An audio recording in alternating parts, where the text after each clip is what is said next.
President Trump took a victory lap through Council Bluffs, Iowa this week to formally announce a promise he kept on E15.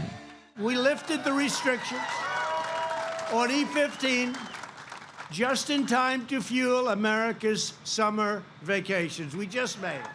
The ethanol industry has spent the last decade pushing for year-round use of the 15% ethanol blend in motor fuel. It remains to be seen what kind of growth will be experienced in light of drags on overall sales, including limited access at the pump, continued attacks from petroleum groups, and small refinery exemptions, or SREs.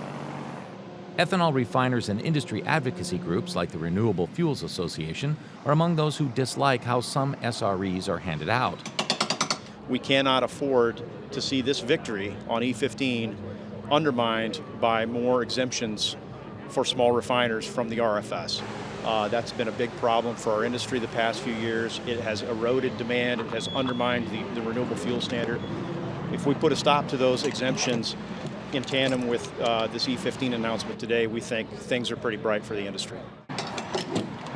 Access to E15 remains a major hurdle for industry expansion.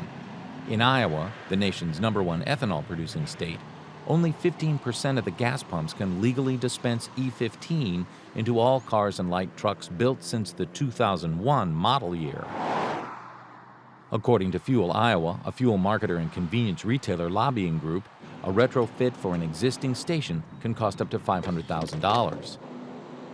The ethanol industry also suffers under continued attacks about the efficiency and ecological benefits of the fuel additive, with the most recent coming from the Government Accounting Office. Emily Score is the CEO of Growth Energy, a biofuels trade association. There's a wealth of data by national laboratories, USDA, Argonne Laboratories, EPA, others talking about the environmental benefits of ethanol. We know for a fact that ethanol reduces greenhouse gas emissions by 39%, and we know that farmers and ethanol producers are doing more with less. America's farmers are not just the keepers of a cherished legacy. You are the guardians of a way of life, a great, beautiful way of life. And the day before the president came to Iowa, the American fuel and petrochemical manufacturers brought a lawsuit against the EPA.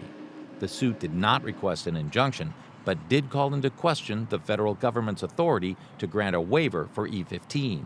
That rule here, Mike Naig is Iowa's Secretary of Agriculture. But we know that there's still a lot of work to do to make sure that we've got the right policies and the right regulatory structures in place in Washington to make sure we can continue to support this really important industry. So we'll celebrate today, and we'll be right back to work tomorrow, making sure that we're advocating for this industry.